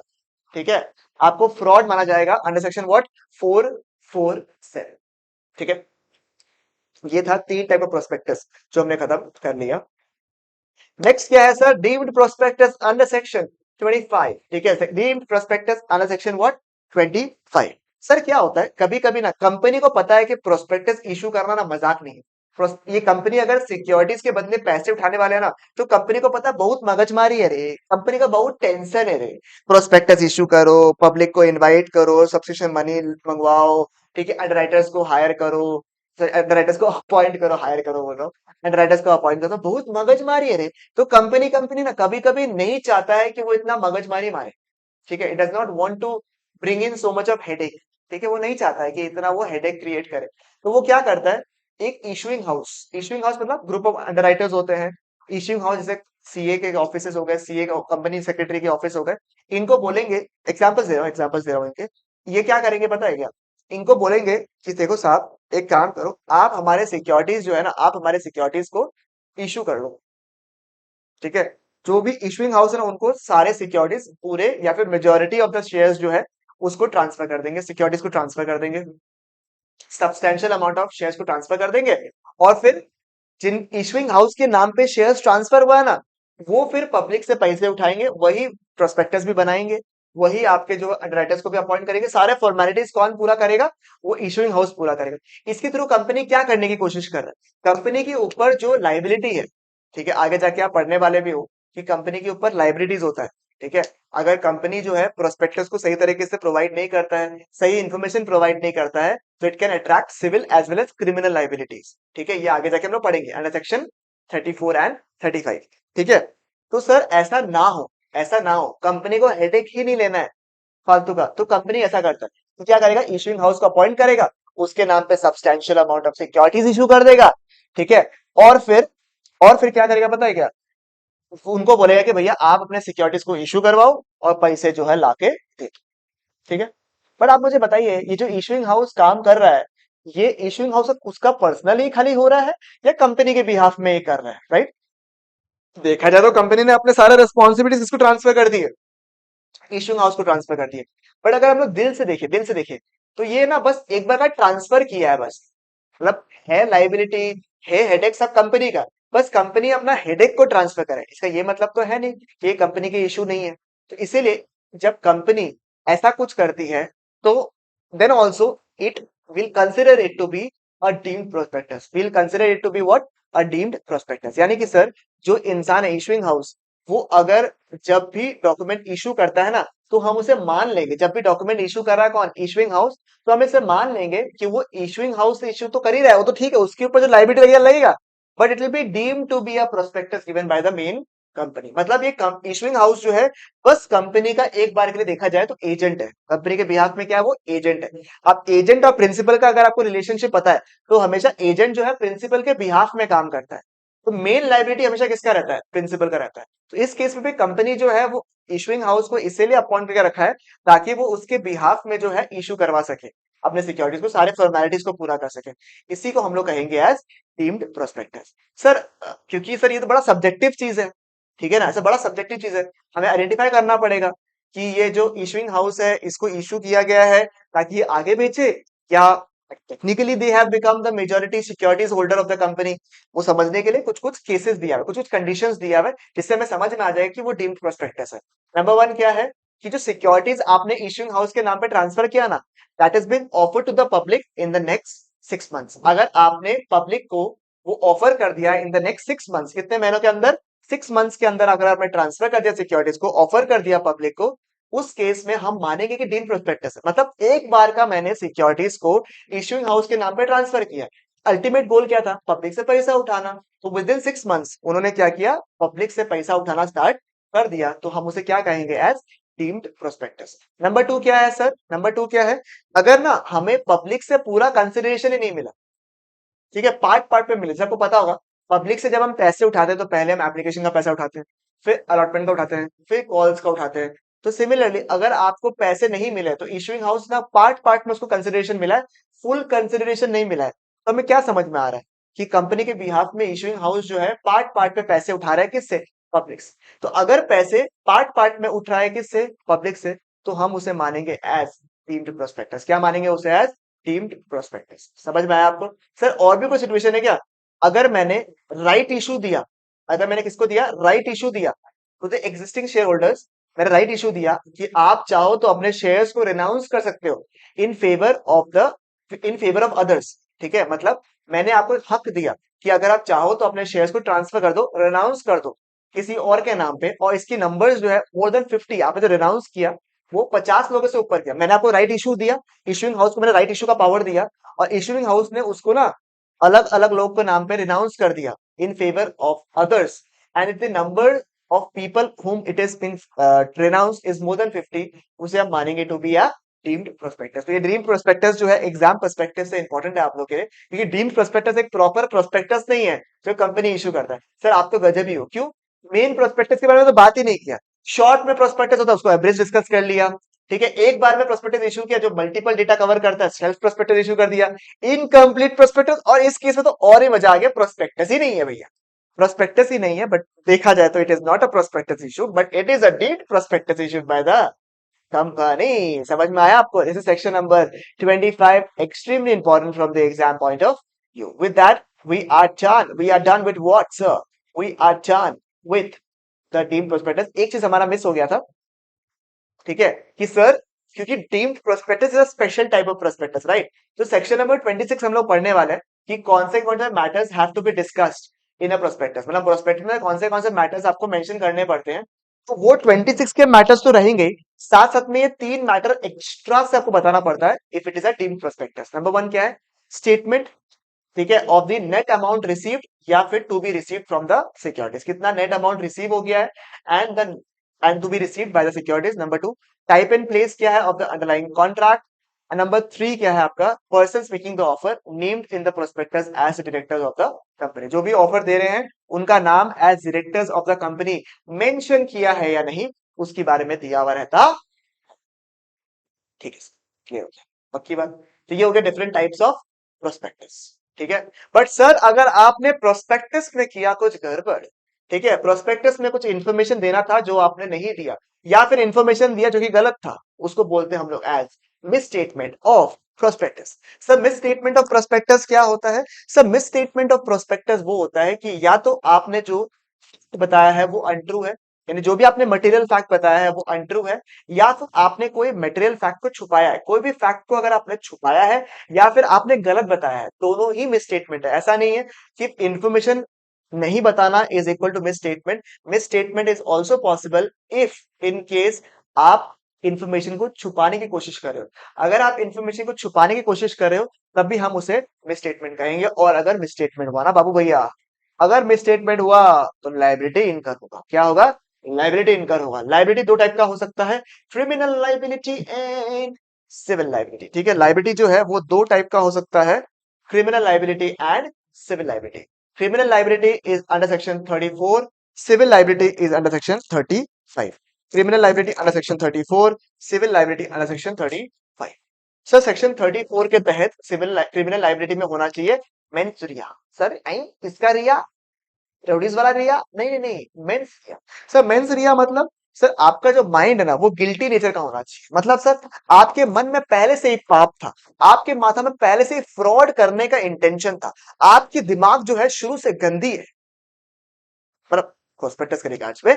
तो उस केस में you will attract criminal, similar you will attract criminal liability, ठीक है, you will attract criminal liability, और क्रिमिनल लाइबिलिटी होने से सर भारी भरकम नुकसान होगा, because you will be guilty for fraud under section 447, ठीक है, you will be guilty under section under fraud under section 447, ठीक है। और सर वही इंसान जो ऑथराइज था प्रोस्पेक्टस के लिए, वही केवल लाइबिलिटी होगा, बाकी लोग लायबल नहीं होगा, क्योंकि ये सारे संगीन जुर्म है।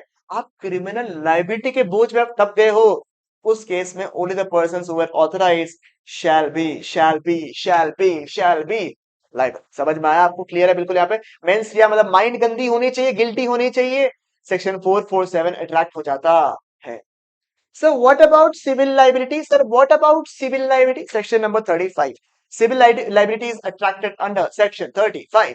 ठीक है, मेंस रिया होना चाहिए क्या सर? जरूरी नहीं है सर, आपका माइंड गिल्टी हो, आपका माइंड गंदा हो, आपका माइंड अच्छा हो, फर्क नहीं पड़ता। बट अगर दूसरे वाले इंसान को आपकी वजह से नुकसान हुआ है, तो उस नुकसान का भरपाई करना पड़ेगा। डैमेजेस जो है have to be paid. Damages to the extent the loss is incurred has to be paid.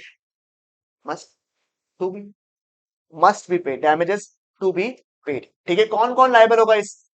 Criminal, खाली सर क्रिमिनल वाला केस में ओनली द पर्सन ऑथराइज, और सिविल वाले केस में company, promoter, director, all those persons who are authorise to issue the prospectus shall be liable under civil liability. But sir मेरा गलती नहीं है सर, सर मेरा गलती नहीं है सर, मतलब मुझे पता ही नहीं था कि कंपनी ऐसे गलत इंफॉर्मेशन प्रोवाइड कर रहा है, मुझे तो लास्ट मोमेंट तक लगा था कि सब कुछ ठीक है। सर मेरे साथ में गलत हुआ है, मेरे साथ में ना मेरी शक्तियों का गलत इस्तेमाल किया गया है प्रभु। उस केस में you have certain what exceptions. Sir अगर वो मिस स्टेटमेंट जो है इमटेरियल है, इफ मिस स्टेटमेंट इमटेरियल है, फर्स्ट फ्लोर की जगह सेकंड फ्लोर बता दिया, सेकंड फ्लोर की जगह थर्ड फ्लोर बता दिया, सर ये क्या इन्फॉर्मेशन बहुत मटेरियल है? बताइए, नहीं आप बताइए, मटेरियल है क्या? नहीं मटेरियल है क्या? उसकी उस इतना सा बात के लिए क्या क्रिमिनल लाइबिलिटी लगाते हैं क्या? हम बताइए, आपको एक बार करिए, क्रिमिनल लाइबिलिटी लगाते हैं क्या? The answer is what? नहीं सर, काय क्रिमिनल लाइबिलिटी लगाएंगे? छोटा मोटा बात है, miss statement is not even material, तो उस केस में it is not what criminal liability ना लगाइए। Number two, sir till the last moment, जब तक प्रोस्पेक्टस इशू हो रहा था, believed that whatever is mention in the prospectus is correct, and omission जो था वो जरूरी था। हमें मन से लगा था, हम जितने डॉक्यूमेंट्स को वेरीफाई कर सके थे उसके तहत हमें लास्ट मोमेंट तक लगा कि प्रोस्पेक्टस सही है। जिस बेसिस में प्रोस्पेक्टस बन रहा था, जो इन्फॉर्मेशन मुझे मिला, उसके तहत मुझे लास्ट मोमेंट तक लगा कि सही है, मेरी गलती नहीं है। Even though I was involve in the process, still I was not aware that such a prospectus जो बनाया गया है वो मिस स्टेटेड है। उस केस में भी आपको एक्सेप्शन मिल सकता है। सर ये तो हो गया क्रिमिनल लाइबिलिटी का एक्सेप्शन। सर तो सिविल लाइबिलिटी का क्या एक्सेप्शन है? सर अगर आप डायरेक्टर हो और डायरेक्टर को नहीं पता था इस प्रोस्पेक्टस के बारे में, और जैसे ही आपको पता चला कि ऐसे कुछ गड़बड़ हो रहा है आपके प्रोस्पेक्टस में, आपने हाथों हाथ पब्लिक नोटिस दे दिया, इमीडिएटली आपने पब्लिक नोटिस दे दिया, तो it will count as a what? It will count as a exception, it will count as a what? Exception. कि सर डायरेक्टर को पता नहीं था पहले, और डायरेक्टर को जैसे ही पता चला, डायरेक्टर को जैसे ही पता चला, उसने क्या दे दिया? उसने क्या दे दिया?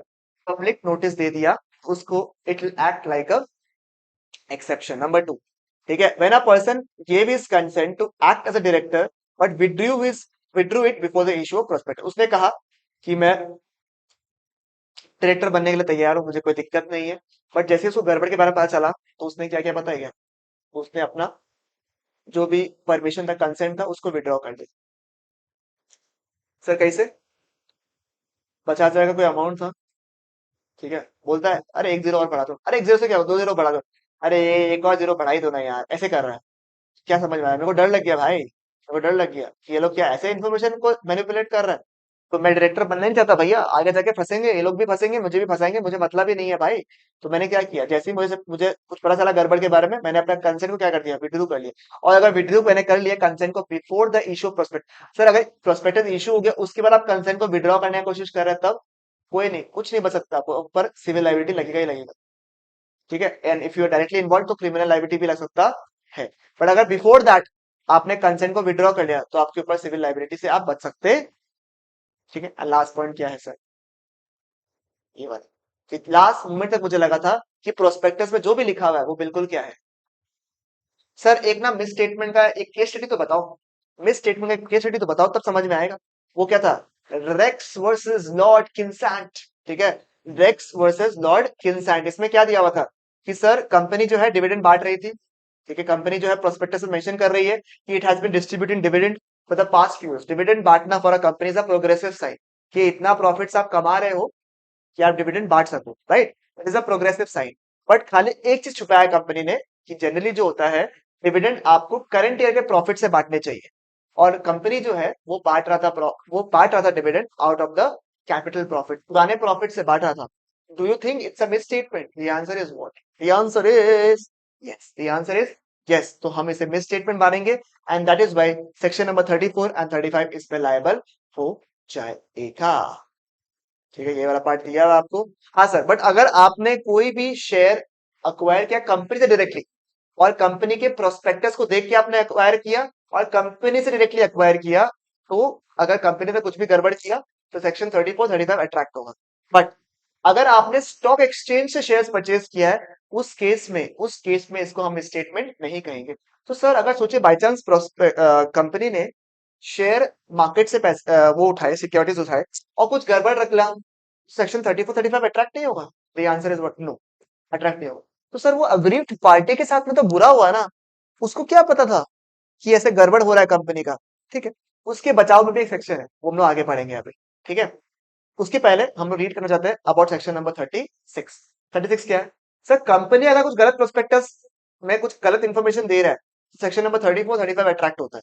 सिमिलरली जो इंसान जो है ना, जो इंसान जो पैसे लगा रहा है, उसने अगर गलत इंफॉर्मेशन डालकर पैसे लगाए, कुछ मिस अनट्रू इन्फॉर्मेशन दी है, ओमिशन किया कुछ इन्फॉर्मेशन का, तो उसके खिलाफ भी आप फ्रॉड का मुकदमा लगा सकते हो अंडर सेक्शन 447। ठीक है, and section number 37 saves anybody who also buys the securities from the stock market. Stock market से या शेयर मार्केट से अगर आप सिक्योरिटीज परचेज करते हो, तो सेक्शन नंबर 34 एंड 35 एप्लीकेबल नहीं है। बट बट अगर आप एक अग्रीव्ड पार्टी हो और कुछ मिस स्टेटमेंट हुआ आपके साथ में, you can take action under section 447। ये पावर आपको कौन दे रहा है? ये पावर आपको दे रहा है सेक्शन नंबर 37। ये आपको कौन दे रहा है? Section number 30। ठीक है, ठीक है। तो यहां तक हमने क्या किया? प्रोस्पेक्टस किया, ठीक है, टाइप्स ऑफ प्रोस्पेक्टस किया, और फिर अगर मिस स्टेटमेंट हुआ है प्रोस्पेक्टस में तो क्या किया? हमने प्राइवेट प्लेसमेंट किया, ठीक है, और हमने टाइप्स ऑफ इश्यू पढ़ा अंडर सेक्शन 23। ठीक है, पावर्स ऑफ सेबी पढ़ा अंडर सेक्शन 24। ठीक है, 30 सेकंड्स लो, जितना मैंने अभी पढ़ाया है आप लोग को 30 सेकंड्स में अंदर जितना भी पार्ट्स मैंने अभी आपको कराया है उसको आप रिकॉल कीजिए, या फिर काम कीजिए, आप लोग 1 मिनट ले लीजिए। ठीक है, 1 मिनट लीजिए, और जितना पार्ट्स मैंने करवाया है आपको अभी तक, उसको रिवाइज कीजिए एक बार पहले।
अरे यहाँ तक अगर सारी चीजें क्लियर है तो मुझे एक थम्स अप दे दो और बोल दो बवाल। और मक्खन तक यहाँ तक क्लियर है, सबको याद हो गया बढ़िया से।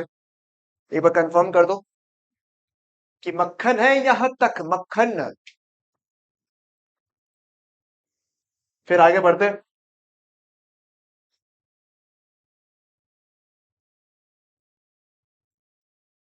जल्दी जल्दी। Okay, great. नेक्स्ट टॉपिक जो हमें पढ़ना है वो है अलॉटमेंट ऑफ सिक्योरिटी। सर अभी तक हमने प्रोस्पेक्टस पढ़ लिया, प्राइवेट प्लेसमेंट पढ़ लिया, सब कुछ पढ़ लिया, बट अल्टीमेटली शेयर्स को अलॉट करना भी तो जरूरी है, शेयर्स को देना भी तो जरूरी है कंपनी को, लोगों को सिक्योरिटीज देना भी तो पड़ेगा, देना भी तो पड़ेगा। तो it is known as what, allotment of security. It is known as what, allotment of securities.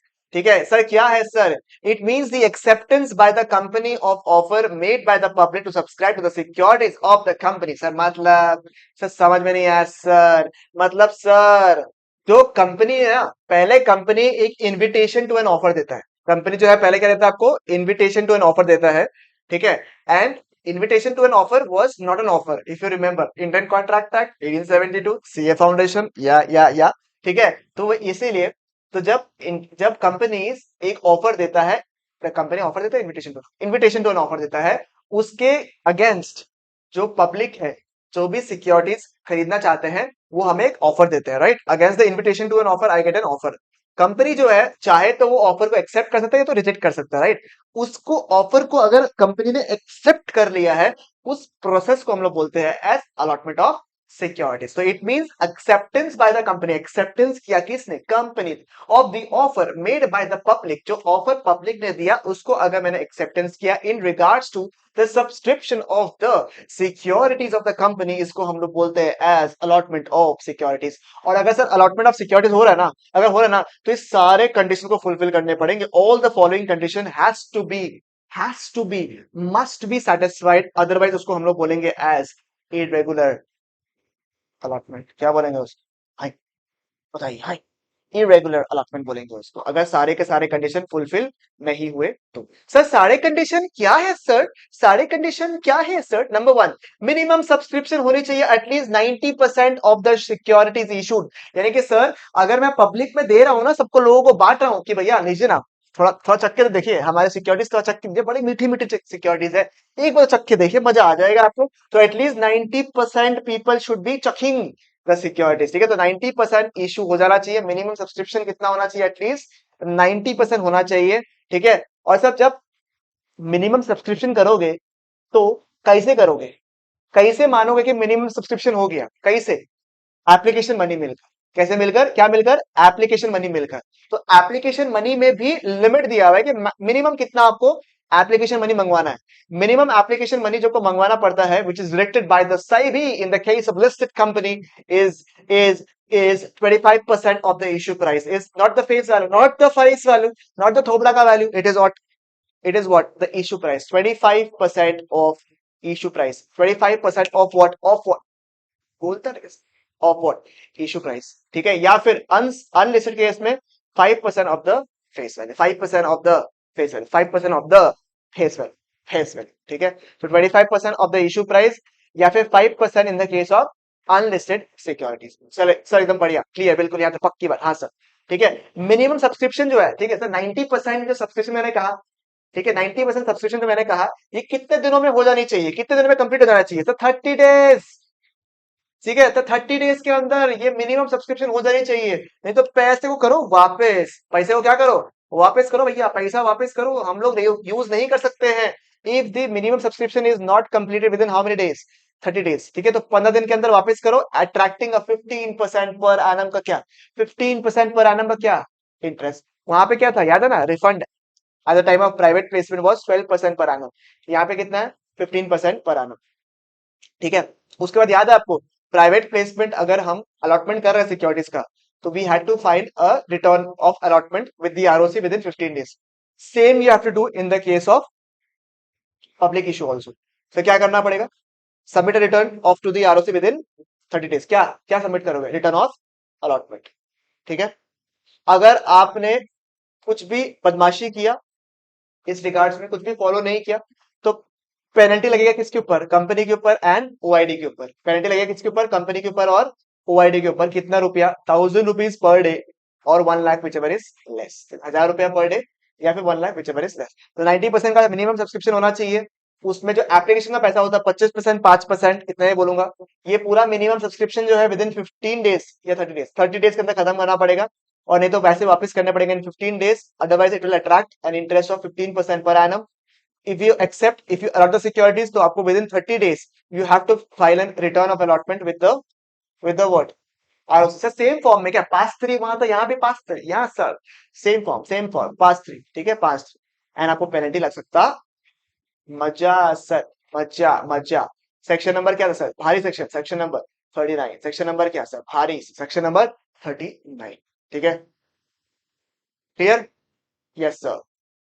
Section number 40, section number 40 talks about securities to be dealt. जब मैं मेन क्लास भी ले रहा था तब भी आपको याद होगा, मैंने आपको डेफिनेशन को 2 बार, डेफिनेशन हेडिंग को 2 बार पढ़ने के लिए बोला था, securities to be dealt within the stock exchange. ठीक है, कौन से ऐसे सिक्योरिटीज है जो भी डील होगा in the stock exchange. Sir ये बहुत इंटरेस्टिंग पॉइंट है सर, ये बहुत मजेदार पॉइंट है आपका जो हम मेंशन करने वाले हैं आपके सामने, कि सर ऐसे कौन से सिक्योरिटीज है to be dealt within the stock exchange. Sir कैसे सिक्योरिटीज है आपकी, ठीक है।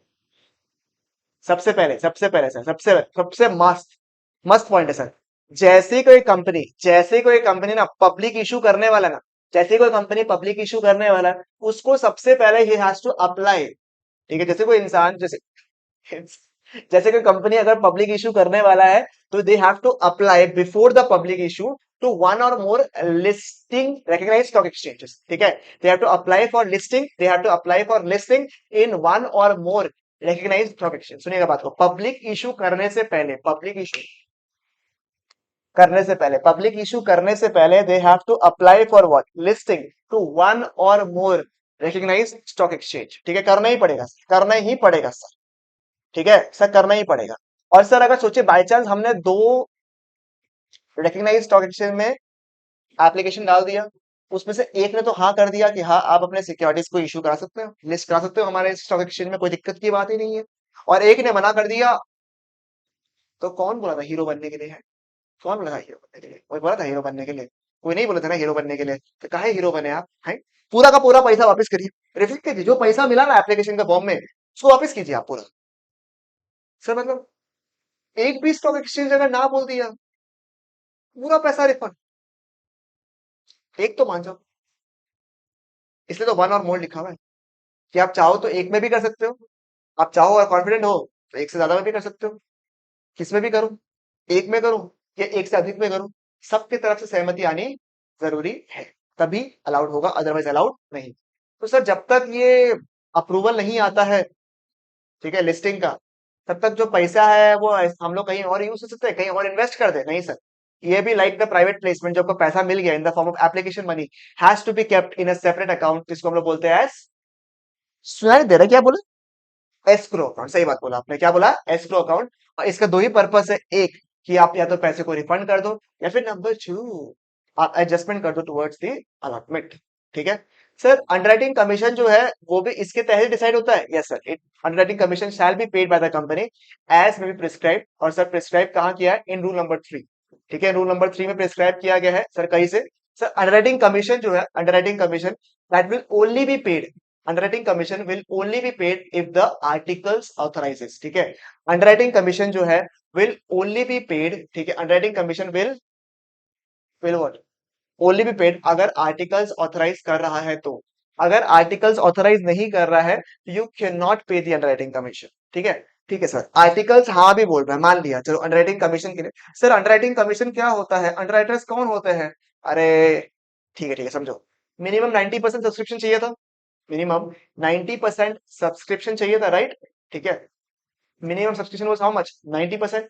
सोचो बाय चांस अगर कंपनी का 90% नहीं हो रहा है, तो वो क्या करते हैं, दे विल हायर और they will appoint certain underwriters, जो अगर 90% नहीं हुआ ना, तो कंपनी के बिहाफ में उतना बैलेंस जो है ना उसको खरीद लेते हैं, ताकि आपका जो क्राइटेरिया था मिनिमम 90% का वो फुलफिल हो जाए। कंपनी सोचो अगर बाई चांस शेयर्स लेके आ रहा है बाजार में, और अगर मिनिमम सब्सक्रिप्शन ही नहीं हुआ तो कहीं ना कहीं नेगेटिव सेंटिमेंट क्रिएट करता है towards the public and also for the company, right? उस केस में they hire what, underwriters. Underwriters उसके बिहाफ में काम करता है। और जब अंडरराइटर्स ऐसा काम करे, इतना बड़ा काम कर अंडरराइटर्स, तो they will definitely be wanting something and that something is known as underwriters commission। तो underwriters commission आप कभी पे कर सकते हो जब आर्टिकल्स आपको ऑथराइज करे तो। सर कोई लिमिट है क्या कि कितना maximum amount of underwriting commission पे कर सकते हो? Yes sir, 5% of the issue price, 5% of the issue price, या फिर जो आर्टिकल मेंशन किया है which ever is lower. If the article mentions 3%, you have to pay a maximum of 3%। if the article mentions 6%, तो 5% या फिर 6%, which ever is lower है, lower higher नहीं, विच एवर इज लोअर, तो कितना हो जाएगा? 5%। ये तब होगा in the case of shares. ये कब होगा? In the case of shares. अगर डिबेंचर्स हुआ then it is 2.5% of the issue price, और आर्टिकल्स में जो भी मेंशन किया हुआ है विच एवर इज लोअर। तो 5% या फिर articles whichever is lower, 2.5% of the issue price, और articles whichever is lower. ठीक है, चलेगा सर? हाँ सर चलेगा, बिल्कुल यहाँ तक। सर जो अंडरराइटिंग कमीशन है वो हम लोग कहाँ कहाँ से पे करेगा? जो भी आपको अगर इशू प्रोसीड्स अगर आपको हुआ है, जो आपने इशू किया उसके अगेंस्ट जो प्रोसीड्स हुआ है वो, या फिर प्रॉफिट्स ऑफ द कंपनी से भी आप अंडरराइटिंग कमीशन पे कर सकते हैं। ठीक है सर, प्रोस्पेक्टस में ना रिगार्डिंग टू अंडरराइटिंग कमीशन जो है क्या क्या मेंशन होगा, मेंशन करना पड़ेगा आपको कंपल्सरीली। नंबर वन, कौन अंडरराइटिंग कर रहा है आपका? ठीक है, अंडरराइटिंग कमीशन कितना है, details of the securities which are offer to the public which are been undertaken. ठीक है, अंडर जो भी अंडर रिटन हो चुका है, अंडरटेकन नहीं, अंडर रिटन जो हो गया है, मतलब सर प्रोस्पेक्टस में, कुछ कुछ चीजें इन रिगार्ड्स टू अंडरराइटर्स आपको मेंशन करना पड़ेगा। कौन कौन से है सर वो? नंबर वन, सर कौन आपकी अंडरराइटर्स है। नंबर टू, अंडरराइटिंग कमीशन कितना है, और कौन से ऐसे सिक्योरिटीज थे जो मैंने एक्चुअली में दिया था पब्लिक को, but eventually it had to be underwritten, तो उसको भी आपको प्रोस्पेक्टस में मेंशन करना पड़ेगा। सर छुपाया जाएगा ही नहीं, स्टिल आपका पूरा का पूरा सब्सक्रिप्शन तो हो गया ना, 90% जो रिक्वायरमेंट था वो तो आपका हो जाएगा, तो कहीं ना कहीं कंपनी के लिए वो तो प्रोग्रेसिव है। ठीक है, this was about what, this was about the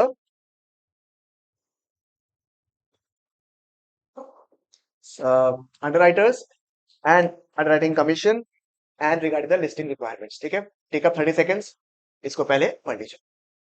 we are almost towards the end of the chapter अभी। फटाफट पढ़िए, 30 seconds लीजिए इसको, इस पेज को फटाफट पढ़िए, इंपॉर्टेंट टॉपिक है फ्रॉम द एग्जाम पर्सपेक्टिव, सो थोड़ा पढ़िए।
चलो, आई होप कि आपका ये वाला पेज जो है वो कंप्लीट हो गया होगा।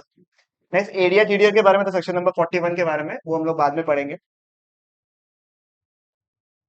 ठीक है, section number 26 another important section जो कि थोड़ा पीछे आया है, बट ये भी इंपॉर्टेंट सेक्शन है कि कौन से ऐसे मैटर्स है which needs to be stated in the prospectus. ऐसे कौन से मैटर है जो कि आपको प्रोस्पेक्टस में स्टेट करना पड़ता है, बताना पड़ता है। ठीक है, सबसे पहले क्या लिखा हुआ है? Prospectus issued by the public company shall contain all those matters which have been specified by the SEBI. आपको सारे वैसे मैटर्स को स्पेसिफाई करने पड़ेंगे जो सेबी में मेंशन किया गया है, in consultation with the CG, and it also should contain a declaration that a company has complied with all the formalities of this act, that is the Companies Act, SEBI Act and the SECRA Act। Company cannot issue prospectus, ठीक है, company cannot issue prospectus अगर उन्होंने ये criteria fulfil नहीं किया तो। सुनो, prospectus पहला बात तो पब्लिक कंपनी इशू करेगा, private company can not obviously issue what? Prospectus. और उस प्रोस्पेक्टस में क्या क्या मेंशन करना पड़ेगा? तो जो स्पेसिफिक मैटर्स आपके सेबी से रिगार्ड्स में होता है उनको आपको मेंशन करना पड़ेगा, but it has to be specified by SEBI. Generally क्या होता है, CG in consultation with the SEBI होता था लैंग्वेज।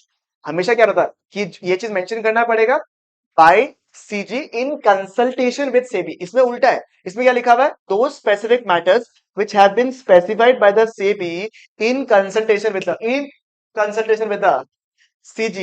ठीक है, और इसमें सबसे पहले तो आपको वो मैटर्स को मेंशन करना पड़ेगा जो सेबी ने बताया इन कंसल्टेशन विद द सीजी, और साथ साथ में आपको डिक्लेरेशन चाहिए। डिक्लेरेशन किसके किसके तरफ से?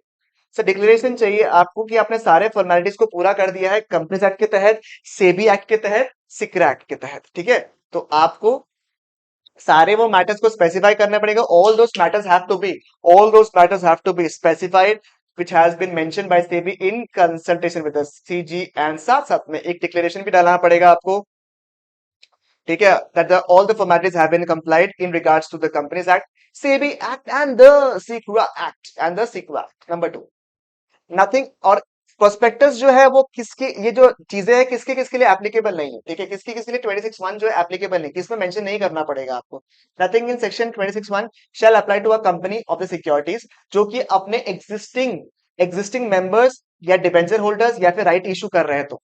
ठीक है, मतलब अपने ही लोगों को अगर आप सिक्योरिटीज इशू कर रहे हो तो उस केस में क्यों वापस बताना है कि हमारी कंपनी ये करते हैं ये करते हैं। वो ऐसा होता है, यार मेरे को पता है इसके बारे में, मतलब समझ रहे हो ना, तुमको मुझे पता है कि तुम क्या करते हो क्या नहीं करते, तो यार बार बार मत बताओ यार, तो है ना, मतलब कंट्रोल यार, कंट्रोल। ठीक है, समझ में आया? तो कंपनी जो है वो इशू कर रहा है सिक्योरिटीज को अगर अपने ही लोगों को, डिबेंचर होल्डर्स को, या फिर राइट इशू कर रहा है, तो उस केस में it is not required, 26(1) is not required. And अगर इशू ऑफ सिक्योरिटीज ऐसा कर रहे हैं जिनके यूनिफॉर्म राइट्स है, मतलब ये जो आपकी क्लास ऑफ सिक्योरिटीज है ना, those class of securities which has already been listed, those class of securities which has already been listed in the recognized stock exchange। ठीक है, those class of securities which have already been listed in the recognized stock exchange, ठीक है, उनको अगर आप वापस से issue कर रहे हो तो उस केस में आपको वापस से 26(1) के जो फॉर्मेलिटीज है इन रिगार्ड्स टू प्रोस्पेक्टस के स्पेसिफिक मैटर्स को लेके उसको मेंशन करके रिक्वायरमेंट नहीं है। ठीक है, सब प्रोस्पेक्टस इशू हो ही नहीं सकता जब तक आप पप्पा का पैर छू के धोख लेके ना हो। ठीक है, धोख लेना अनिवार्य है। प्रोस्पेक्टस जो है इशू होने से पहले to the public, it can not be done without filing it with the ROC. Without filing with the ROC हम लोग जो है प्रोस्पेक्टस इशू ही नहीं कर सकते। समझ में आया आपको? चलेगा बिल्कुल यहां तक? हाँ सर, पक्की बात है। ठीक है, ठीक है। और सर प्रोस्पेक्टस जो है ना इशू होने से पहले आपको किसका साइन चाहिए, आपको किसका सिग्नेचर, किसका अप्रूवल चाहिए? आरओसी का अप्रूवल चाहिए। पहले इसमें रजिस्ट्रेशन था, अब इसमें फाइलिंग है, मतलब आरओसी को बता के आना आपको कि पप्पा मैं जा रहा हूँ। पहले कहना पप्पा से परमिशन लेके आओ, पप्पा से पहले बताओ पप्पा को कि पापा पूछेगा कितना लेट होगा, क्या होगा, कब तक आएगा, किसके साथ में है, सब बताओ, पहले कंफर्म करो उसके बाद जाओ। अभी तो क्या पप्पा को बता के जाना कि पप्पा मैं बड़ा हो गया हूं ना, तो पप्पा मैं जा रहा हूँ। ठीक है, इतना बताना आपको, फाइलिंग विद द आरओसी। ठीक है, और हर एक इंसान, ठीक है, डायरेक्टर या propose director has to sign the prospectus. और अगर डायरेक्टर खुद साइन नहीं कर सकता, एवरी डायरेक्टर, सुनो, एवरी, हर एक इंसान, all person have to sign. Majority नहीं, मेजॉरिटी नहीं, कौन कौन? All the people have to sign. और अगर आप अवेलेबल नहीं हो तो आपके रिप्रेजेंटेटिव जो है वो भी साइन कर सकते। ठीक है, it can be issued by the company at the time of formation of the company और subsequently when the new public issue is. तो जो आपका ये इशू है सिक्योरिटीज जो है आपका, इट कैन बी डन कब कब? जब आपका फॉर्मेशन हो रहा है तब भी आप कर सकते हो, या फिर नया पब्लिक इश्यू आप लेकर आए तब भी आप कर सकते हैं। एक्सीलेंट। पॉइंट नंबर 4 मैंने करवा दिया आपको। ठीक है, जनरली क्या होता है, एक्सपर्ट कंसेंट होता है। एक्सपर्ट जैसे आप एक एक्सपर्ट हो, आप सीईओ, तो अगर आप सीईओ तो सीए के जो कंसेंट होता है वो भी जरूरी होती है। Expert consent is important and expert consent can be obtained. ठीक है, एक्सपर्ट का कंसेंट जो है, कोई लॉयर का, कोई सीए का, कोई भी टेक्निकल रिगार्ड्स में आप जो है कंसेंट ऑब्टेन कर सकता है company, and it has to be mention in the prospectus. But कुछ ऐसे केसेस होते हैं जहां पे आपको एक्सपर्ट कंसेंट नहीं आप डालोगे। कौन से किसमें सर? सबसे पहले जैसे ही प्रोस्पेक्टस इश्यू हो रहा था, एक्सपर्ट ने अपना कंसेंट को वापस ले लिया। जैसे प्रोस्पेक्टस इश्यू हो रहा था उसके पहले ही एक्सपर्ट ने क्या ले लिया, अपने कंसेंट को वापस ले लिया। उस केस में you can not provide the expert consent. Number 2 sir क्या है? नंबर 2 सर क्या है? किसी को याद है क्या नंबर 2 क्या था? ठीक है, अगर वो खुद ही मैनेजमेंट में इन्वॉल्व है, अगर वो खुद ही प्रमोशन में इन्वॉल्व है, वो खुद ही फॉर्मेशन ऑफ द कंपनी में इन्वॉल्व है, तो उस केस में तो भैया वो कंपनी खुद का आदमी हो गया, तो वो कहाँ का एक्सपर्ट है? ठीक है, तो उस केस में आप एक्सपर्ट कंसेंट नहीं लेते हो। या फिर on the first place he expert ने कभी भी आपको रिटर्न कंसेंट दिया ही नहीं था।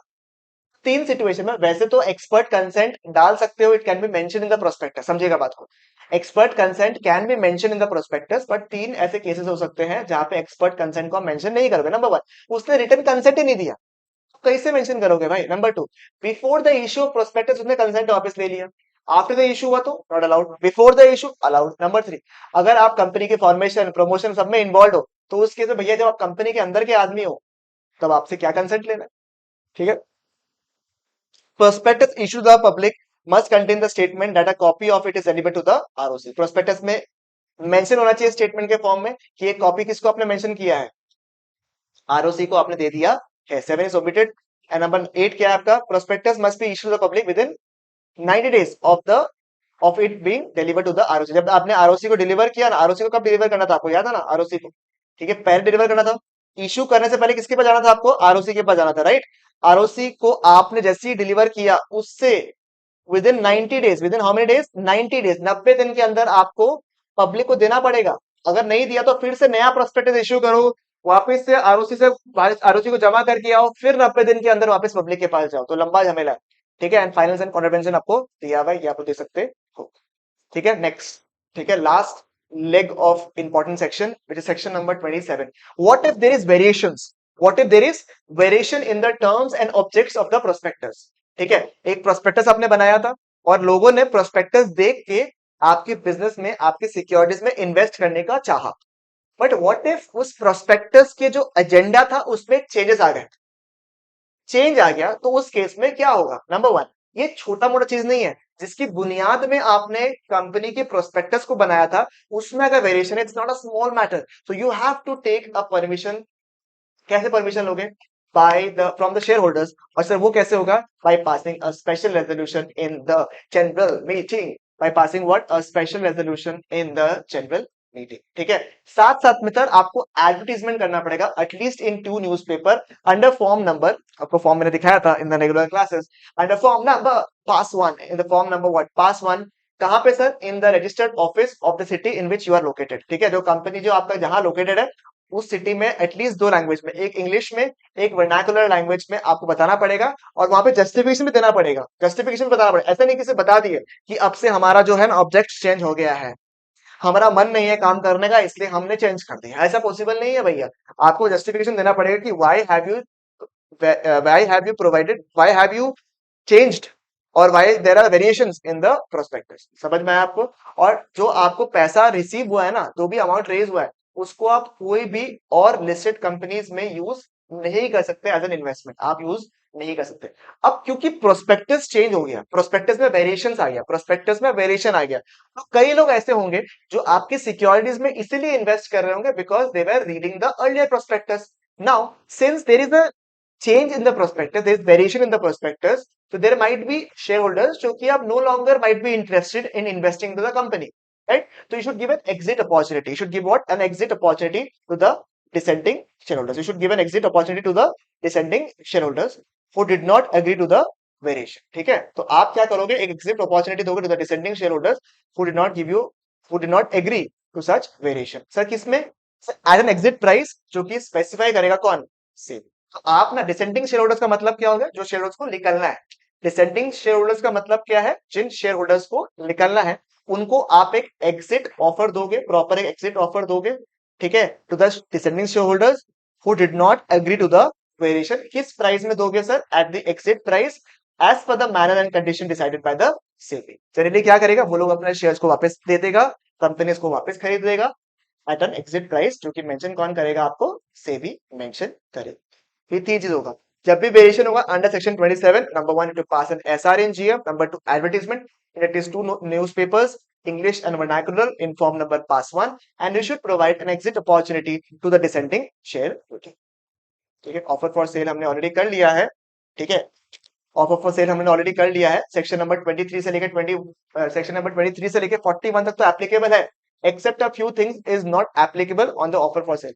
याद है ना, जब शेयर्स प्रमोटर्स या फिर बिग इन्वेस्टर्स देते हैं, ठीक है, कौन से केसेस एप्लीकेबल नहीं है। Number one is minimum subscription, जो 90% का मिनिमम सब्सक्रिप्शन रिक्वायरमेंट था वो ऑफर फॉर सेल में रिक्वायर्ड नहीं है। मिनिमम एप्लीकेशन वैल्यू वाला चीज जो है वो रिक्वायर्ड नहीं है।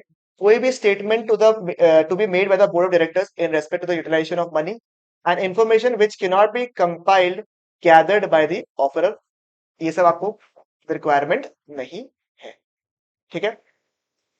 हाँ, also disclose the name of the person और the person of the entity bearing the cost of making the offer for sale. जो भी एंटिटी पर्सन है जो बियर कर रहा है cost of offer for sale, उनको भी मेंशन करना पड़े। Less important from the exam point of view, but is there.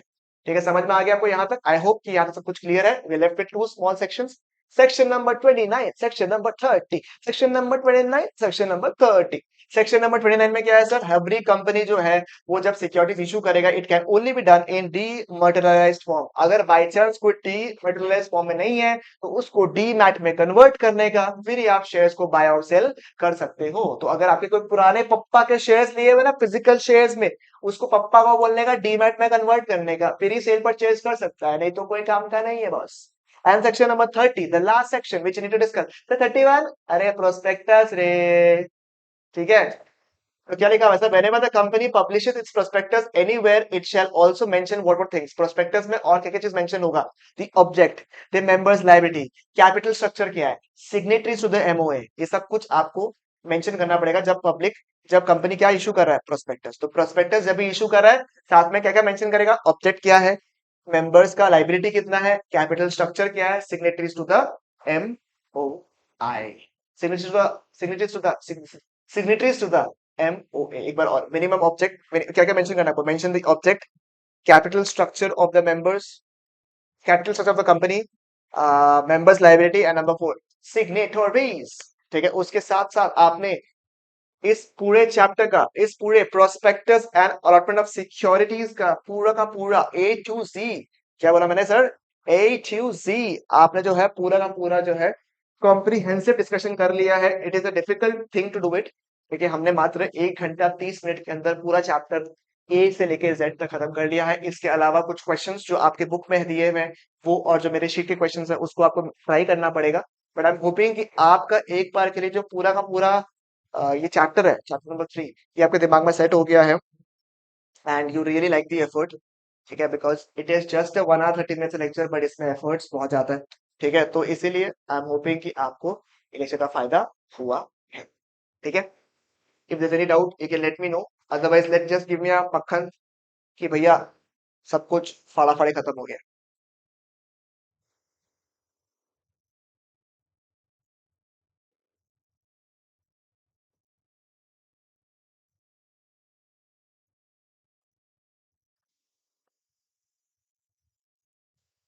ठीक है, यहाँ तक सब लोग मेंशन कर दो मक्खन बोल के।